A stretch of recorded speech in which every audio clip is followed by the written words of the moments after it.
एक सज्जन की मैं बात सुनाती हूँ, उनका बहुत अच्छा बिजनेस था, प्लास्टिक का बहुत अच्छा बिजनेस, वेरी रिच मैन।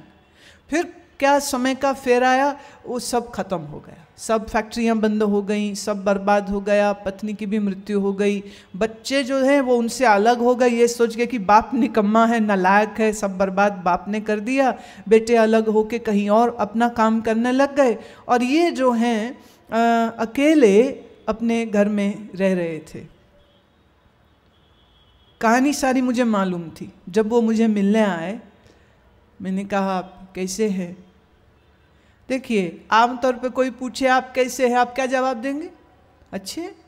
चाहे ना अच्छे हों, चाहे इस अच्छे में 1% भी अच्छा कुछ ना हो, तो भी क्या बोलते हैं? आई एम गुड, हम अच्छे हैं। लेकिन इस तरह की धोखेबाजी मेरे साथ तो चलती नहीं है। और ये हमारे पुराने सत्संगी हैं। मैंने जब पूछा आप कैसे हैं, तो उन्होंने एक वाक्य में सब जो बर्बादियाँ हुई वो बोल दी। ये भी गया, वो भी गया, वो भी गया, मकान भी बेच दिया, छोटे फ्लैट में आ गया, पत्नी की मृत्यु हो गई, बच्चे मेरे अलग हो गए, अकेला रहता हूँ।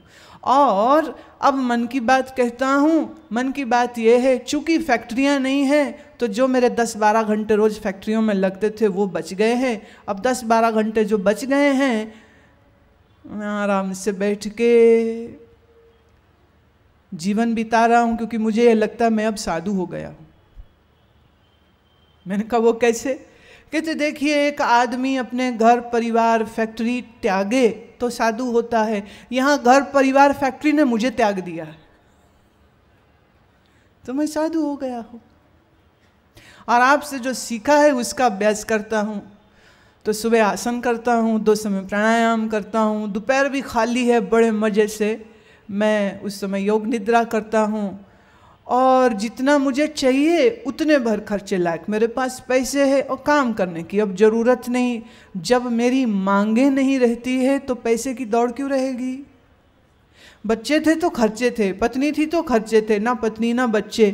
कह रहे अब तो मैं साधु हूँ। गुजरात के हैं वो।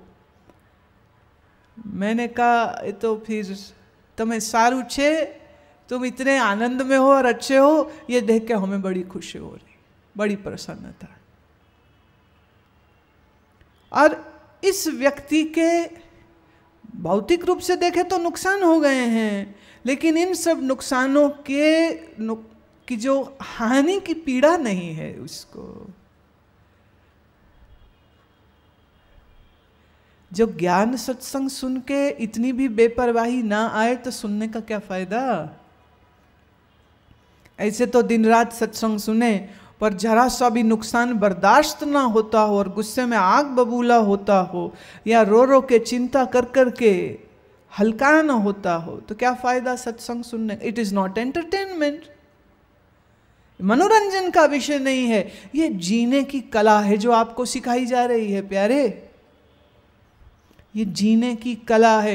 कृष्ण हमको जीने की कला सिखा रहे हैं, क्योंकि जिंदगी इसी का नाम है कि कभी ऊपर होगा और कभी नीचे होगा। जिंदगी इसी का नाम है, कोई मिलेगा और कोई बिछड़ जाएगा।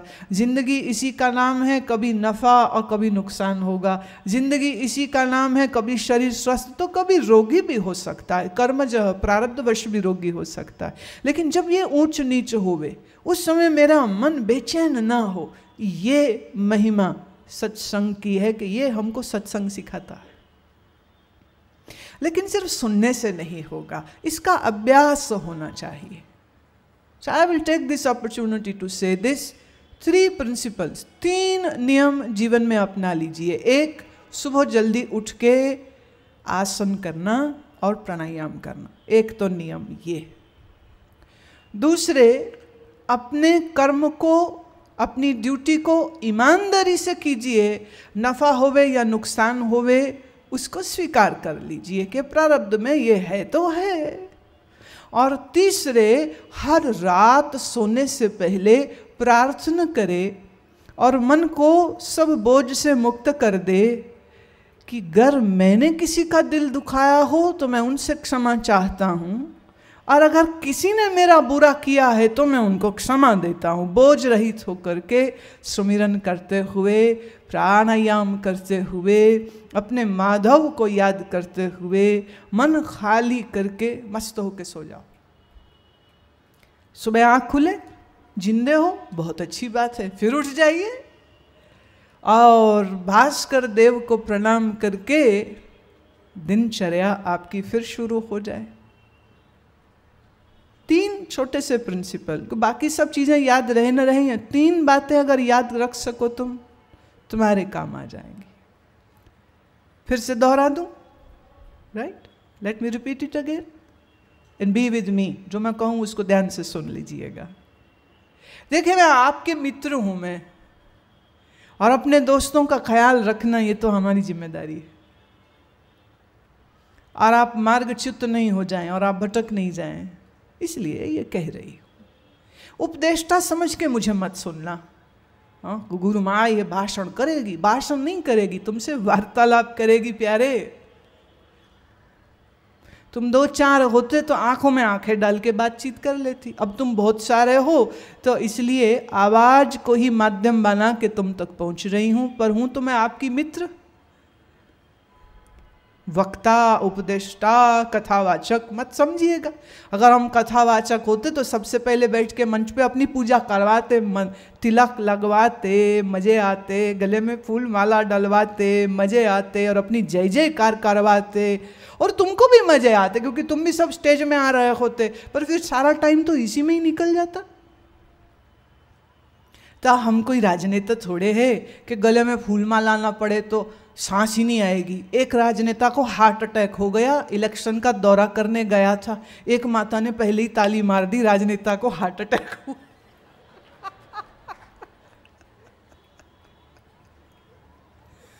ये राजनेता को आया हार्ट अटैक, चुनावी दौरे पर था, उसको हेलीकॉप्टर में वापस लाया गया कि दिल्ली में एम्स में उसे भर्ती कराया जाए, और उसका सेक्रेटरी उसके साथ था और उनके चेले चांटड़े भी साथ में थे। दिल्ली जब वो लैंड होते हैं तो वो बाहर ही ना आवे, वो कहे अभी रुक जाओ, अभी रुक जाओ, अभी रुक जाओ। वो अपने सेक्रेटरी को पूछे, मीडिया को बताया था, मीडिया को बताया था कौन कौन आ रहे हैं, कौन कौन चैनल वाला आ रहा है, चेक करो, कॉरेस्पॉन्डेंट आ गए, कैमरे आ गए, वीडियो कैमरे आ गए, सब आ गया। अच्छा चलो, फूल माला आए मेरे लिए। बोले महाराज अभी आप मरे नहीं हो, मरोगे तो फूल माला भी आ जाएंगे, अभी तो जिंदे हो आप। अच्छा चलो चलो, कैमरे लग गए, स्टैंड पे सब ओके। बोले ओके, करे अब बात चल। तो मैंने ऐसे दिल का दौरा पड़ा है, लेकिन ज्यादा चिंता यह है कि कल न्यूज़पेपर के फ्रंट पेज में मेरी खबर छपनी चाहिए। आपके फूल माला, आपके जय जयकार की आवश्यकता मुझे नहीं है। ना मैं नेता हूं, ना आप मेरे चेले चांटड़े हो, और ना ही चेले चांटड़े मुझे चाहिए। चेलों से तो एलर्जी है मुझे, सही में। आपके मित्र होकर के ये मैं आपसे बात कह रही हूं। 3 चीजों को, 3 प्रिंसिपल्स फॉर योर लाइफ। 1, सूर्य उदय से पहले उठ जाइए, आसन करिए, नहीं आते सीखिए, प्राणायाम करिए, घंटा सवा अपने आप को दीजिए, और फिर उसके बाद घर के काम वाम में लग जाइए। जो आपके कर्तव्य कर्म हैं उनको अच्छे से करिए, लेकिन वाहवाही न मिले, फायदा न मिले, दुखी नहीं होने का, दिल पे बात नहीं लगाने की, छोटा मन नहीं करना है। इसने मुझे पूछा नहीं, उसने मुझे नमस्ते नहीं करी, मेरे पैसे कम हो गए। अरे भाई, तुम्हारे पास मान लीजिए 20, 30, 40 जेवर के सेट है, लेकिन इस समय तुमने अपने बैंक के लॉकर में या घर की किसी अलमारी के खाने में उसको संभाल के रखे हुए, इस समय तो पहने नहीं हुए। हाँ, इस समय तो तुम ऐसे ही आए हो, और ठीक भी है। यहाँ कोई फैशन परेड थोड़ी होनी है कि तुम एकदम चमक दमक मिस्टर एंड मिसिस ग्लैमर बन के आ जाओ, उसकी आवश्यकता नहीं है। लेकिन आपके दिल में बड़ी खुशी होती, मेरे पास इतने हैं, मेरे पास इतने हैं। यही वजह है, इतना पहले सामान ये खरीद लेती हैं औरतें, फिर पूछती पार्टी कहाँ है, शादी कहाँ है, हाँ गेट टुगेदर कहाँ है। किसी के हो रहा हो तो वहाँ चले जाएं, और कोई ना बुला रहा हो तो अपने घर ही कुछ कर ले, फिर इसी में बिजी रहते हैं। लेकिन दिल में ही है ना ये ख्याल कि मेरे पास इतना माल है। बाकी तो साधारण रोजमर्रा के जो हमारे कपड़े हैं वही हमको सुकून और सुख देते हैं। तो ये सिर्फ मन की एक खुश फहमी ही है कि मैं बड़ा मालदार हूँ, मेरे पास बड़ा पैसा, मेरे पास बड़ा रुपया है। How does it matter? काम करे, काम करने का मजा ले, जो भी काम है उसको करने का मजा ले। और तीसरी चीज, रात सोने से पहले मन को निर्बोझ कर दे। मन में कोई गांठ ना बांधे। यही नहीं सोचते रहो ये क्यों हो गया, उसने मुझे ये क्यों बोला, कल बदला लूंगा, छोड़ूंगा नहीं, इसकी पुश्ते नहीं मैं छोड़ूंगा, कल मैं यही सोचते रहोगे ना तो रात भर सपने में भी भटकते ही रहोगे।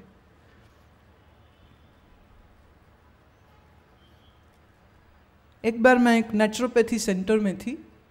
वहाँ पर उपचार का तरीका ये रहता है कि वो उपवास पे बड़ा जोर देते हैं। तो उपवास चल रहा था।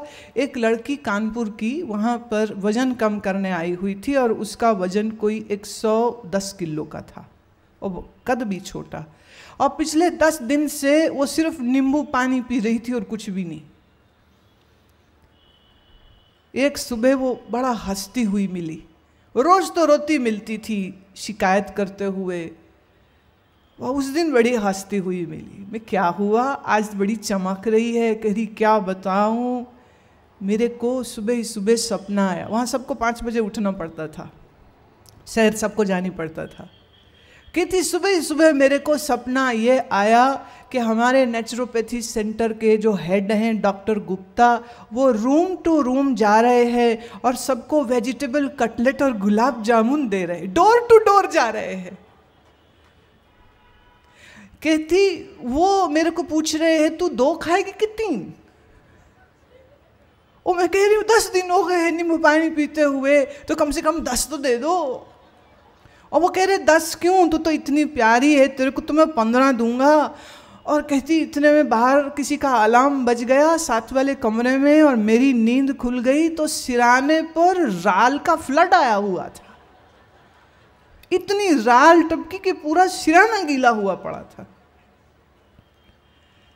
मैं तो इसमें तुम्हें हंसी किस बात पे आ रही? कहती हंसी इसी बात पे आ रही थी कि जो डिक्टेटर सारा समय नींबू शहद पियो और डांटते रहते, वो रूम टू रूम बैरा बन करके हमें कटलेट और गुलाब जामुन दे रहे थे। बस यही जो देखा तो हंसी आई, अब याद कर रही हूँ तो याद कर करके हंसी आ रही।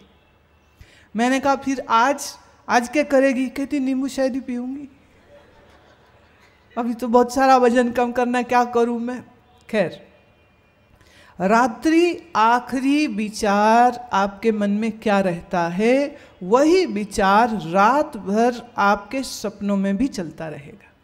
इसलिए रात सोने से पहले मन को बोझ मुक्त कर देना चाहिए।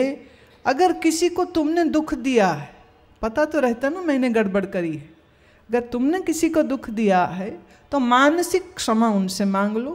अगर आपको किसी ने दुख दिया है तो आप अपने मन में बदले की भावना ना रख के, मैं उन सब लोगों को क्षमा करता हूँ, इसलिए नहीं कि मैं मानूं, बल्कि इसलिए कि दूसरों को क्षमा कर देने से हमारा मन हल्का हो जाता है। वी कैन ब्रीथ प्रॉपरली, हमारे दिल से बोझ चला जाता है। लड़ना झगड़ना बड़ा आसान काम है। कोई 1 थप्पड़ मारे तुम 4 मारो, कोई 4 मारे तुम 1000 मारो, बड़ा आसान है। पर सामने वाले का क्रोध और उसकी हिंसा पर प्रतिक्रिया ना करे, और करे तो बड़ी समझदारी के साथ करे। लेकिन कम से कम, जो मैंने कल बात कही मैं उसे फिर दोहराती हूँ, अपने ऊपर हिंसा मत करिए। चिंता जब आप करते हैं तो ये आप अपने आप को दुख देते। हार्वर्ड में ये कुछ एक प्रयोग किए गए। एक मेयो क्लिनिक है अमेरिका में, वहाँ पर भी ये प्रयोग हुए, जिसमें जो लोगों को बहुत ज़्यादा चिंता रहती है उनके ब्लड का एनालिसिस जब किया गया तो ये पाया गया कि उसमें कॉर्टिसोल की मात्रा बहुत अधिक हो जाती है। और यही कॉर्टिसोल जो है हृदय की धमनियों में रुकावट बना सकता है, किडनी की फंक्शनिंग कम कर सकता है, लिवर स्लगिश कर सकता है, और शरीर में दसियों रोग ये कॉर्टिसोल बना देता है। आप जब जब चिंता करते, चाहे किसी चीज़ के लिए करो, जब जब आप चिंता करते हैं तब तब आपके शरीर में कॉर्टिसोल नाम का ये रसायन बनने लग जाता है, जो आपके स्वास्थ्य को घुन की तरह अंदर से खाने लग जाता है। जब आप बहुत ज़्यादा क्रोध करते तो क्रोध की वजह से आपके शरीर में पेप्सिन और हाइड्रोक्लोरिक एसिड ये ज़्यादा बनने लगता है, जिसकी वजह से पेट में घाव हो सकते हैं, पेट में दर्द हो सकती है, शूल जैसी पीड़ा उठ सकती है। जब आप क्रोध करते हैं, क्रोध सिर्फ मन में नहीं आता, उसका दुष्प्रभाव आपके शरीर में भी आ जाता है। और मन में इतना तनाव, सारा समय इसकी चिंता, उसकी चिंता, इसकी चिंता, उसकी चिंता, कल क्या होगा, उसकी चिंता, कल क्या हो सकता है, ऐसी संभावनाओं को भी सोच सोच के उसकी भी चिंता, और उस चिंता में आपका आज खराब हो रहा है, आपका स्वास्थ्य खराब हो रहा है।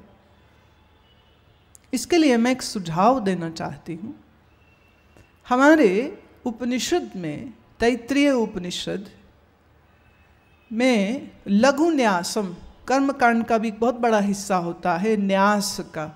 उसी लघु न्यास के संग्रहित एक विधि है जो तंत्र में एक बहुत ज़बरदस्त, it's a powerful technology, it's a powerful technique, जिसके द्वारा आप न केवल अपने मन को चिंता मुक्त स्वयं कर सकते हो, बल्कि आप अपने मांसपेशियों को भी रिलैक्स कर पाओगे, और आपका रक्तचाप, ब्लड प्रेशर भी नॉर्मलाइज होने लग जाएगा। आपकी जो बार बार दिल की धड़कन तेज होती हो उसको भी आराम आता है। और जिन किन्हीं को अनिद्रा रहती है, माने नींद नहीं आती है, जल्दी नहीं आती है, या सोने लेट गए, थोड़ी आंख लगी और फिर उठ गए, और फिर पलटी मारी और फिर उठ गए, और बार बार करवट बदलते रहे, जो नींद टूटती रहे, तो this is a sign of insomnia. Insomnia, अनिद्रा को भी ये दूर करता है, और इस विधि का नाम है योग निद्रा। योग निद्रा का अभ्यास सिर्फ 40 मिनट का है। मैं ये समझती हूँ कि दवाओं को खा के, महंगी दवाओं को खा के, उनके साइड इफ़ेक्ट्स को शरीर में लाने से तो अच्छा है कि आप अपने मन को स्वयं विश्राम में ला सके, जिससे आपकी नाड़ी भी ठीक चले, आपका ब्लड प्रेशर भी ठीक हो सकता है, आपकी नींद भी ठीक हो सकती। जिसकी नींद खराब होगी उसका पाचन खराब होगा, जिसका पाचन खराब होगा उसको कितना भी अच्छा वो खाना खा ले, शरीर को लगेगा नहीं तो कमज़ोरी बनी रहेगी। आज खाने की कोई कमी नहीं, सब लोग अच्छे से अच्छा खाते, सूप पीते हैं, फल खाते हैं, सैलड खाते हैं, अंकुरित अनाज खाते हैं, घी का जूस पीते हैं, व्हीट ग्रास जूस पीते हैं, आंवला, एलोवेरा। आजकल तो ऐसे तो लोगों का ज्ञान बड़ा बढ़ गया है, बड़े ज़बरदस्त सब ज्ञानी हो गए हैं। लेकिन ये जग कौआ मुख चुंच ज्ञान वाली बात है। कौए की चोंच में ज्ञान कितना, और वो काएं काएं करेगा तो वो भी लुढ़क जाता है, वो भी निकल जाता है बाहर। नहीं, पता तो हमको सब कुछ है। अरे भाई, फिर तुम रोगी क्यों हो? Why can't you take stock of your own life? What you need is the real time practice of that. 40 minute का ये अभ्यास, मस्त बात इसमें यह है कि बैठ के नहीं करना है, आप लेट के इसे करते हैं। अपने आप बेड में लेट के कर लीजिए, ज़मीन में लेट के कर लीजिए। बस 2 चीज़ों का ध्यान रखना होता है, कमरे में शोर नहीं हो, और कमरे में तेज रोशनी नहीं हो, और बट ऑब्वियस फ़ोन बंद हो, और घर में सबको प्रार्थना कर दीजिए कि ये 40 मिनट के लिए मैं योग निद्रा में हूँ, तो किसी काम के लिए अभी अपने काम पहले निपटा लो। ये नहीं कि काम के टाइम पे श्रीमती जी बोले मैं योग निद्रा करने जा रही हूँ।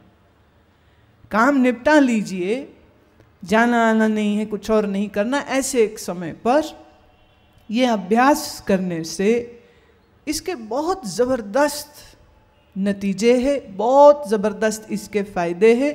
Physical relaxation, muscular relaxation, circulatory relaxation, mental, emotional, intellectual relaxation, ये सब तलों पर आप इस विश्राम को पाते हैं। और रोज रोज रोज अभ्यास करते रहने से आपके शरीर को स्वास्थ्य लाभ होगा और आप ये भी प्रैक्टिकली समझ जाएंगे कि अपने मन को आराम आप खुद दे सकते हैं।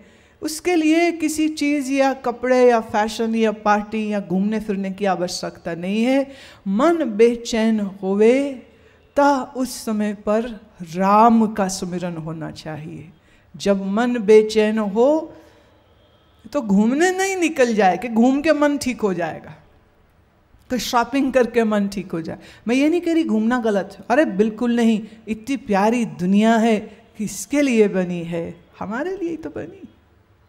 हम नहीं देखेंगे तो कौन देखेगा? देखो, आप कभी इस तरह से जिंदगी को जीते नहीं हो, ना ऐसे देखते हो। एक फकीर से किसी ने पूछा,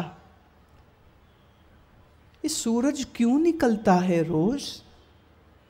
फकीर कहता, मेरे लिए। बोले मतलब? बोले परमात्मा मेरे लिए सूर्य भेजते हैं क्योंकि मुझे रोशनी और मुझे तेज की आवश्यकता होगी, और मेरे लिए प्रकृति में फूल फल सब्जी गेहूँ ये सब उग सके और घास खा के जानवर गाय दूध दे सके और वो दूध मैं पी सकूं, ये सारी प्रकृति तो मेरे लिए ही खिल रही। समझ नहीं आई पूछने वाले को। कह रही ये क्या बात हुई? बोले बात तो यही है, प्रभु के लाडले हैं, प्रभु के प्यारे हैं, सारी सृष्टि हमारी है। इस सृष्टि का आनंद पूर्वक भोग हम करें, ये सृष्टि इसीलिए हमारे सामने है। क्यों है ये दुनिया? बोले हमारे ही लिए। एक वो लोग हैं जो शिकवा करते, शिकायत करते हैं, रोते रहते हैं, और एक ये है जो ये इतना सुंदरता से, इतने प्यार से इस बात को कह रहे हैं। तो ये तेज है, ये है तेज। और इस तेज की प्राप्ति दैवी संपदा वाले व्यक्ति को रहती है। और क्षमा, हमारे दिल में क्षमा हो। देखिए ये अपने आप नहीं हो जाता है, करना पड़ता है क्षमा। और धैर्य, सुखावे तो हम बड़े उछलते कूदते हैं, कष्ट कारण समय आ जाए तो रोते हैं, चिल्लाते हैं। धैर्य अगर होगा तो मुश्किल समय में धीरज आपकी शक्ति हो जाता है। पंजाबी में एक बहुत प्यारा ये एक बोल है, पंजाबी का, ये गांव देहात के महात्मा लोग ये गाते हैं इसको।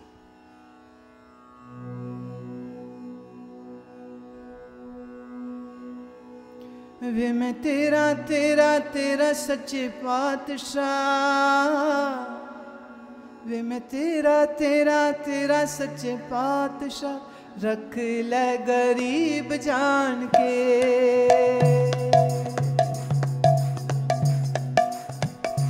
वे मैं तेरा तेरा तेरा सच्चे पातशाह, वे मैं तेरा तेरा तेरा सच्चे पातशाह, रख ले गरीब जान के, रख ले गरीब जान के। वे मैं तेरा, वे मैं तेरा, वे मैं तेरा तेरा तेरा सच्चे पातशाह, वे मैं तेरा तेरा तेरा सच्चे पातशाह, रख ले गरीब जान के, रख ले गरीब जान के, रख ले गरीब जान के, रख ले गरीब जान के।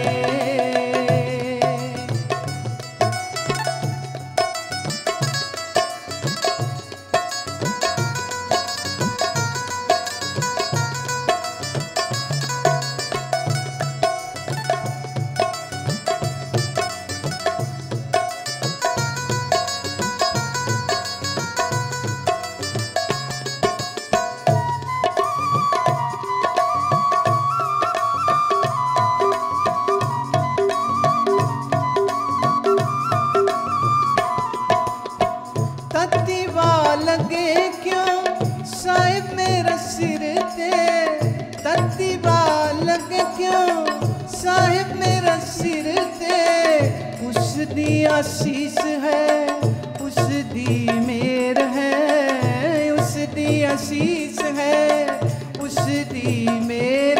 मैं निमाना मैं सच्चे पातशाह, मैं निमाना सच्चे पातशाह। रख ले गरीब जान के, है रख ले गरीब जान के, रख ले गरीब जान के, रख ले गरीब जान के। वे मैं तेरा तेरा तेरा सच्चे पातशाह, वे मैं तेरा तेरा तेरा सच्चे पातशाह। रख ले गरीब जान के, रख ले गरीब जान के।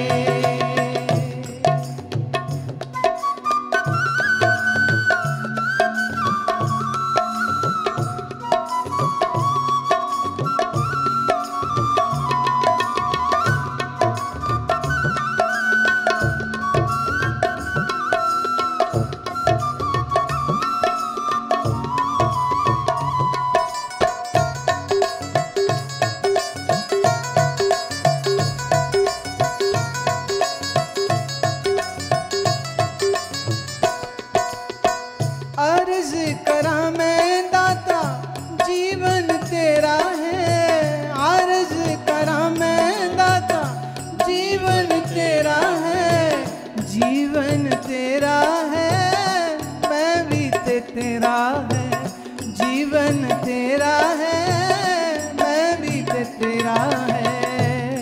मेरी जिंदगी दा तू ही एक सहारा है, मेरी जिंदगी दा तू ही एक सहारा। मला बनया दातिया, मला बनया दातिया, मला बनया दातिया, मला बनया दातिया। वे मैं तेरा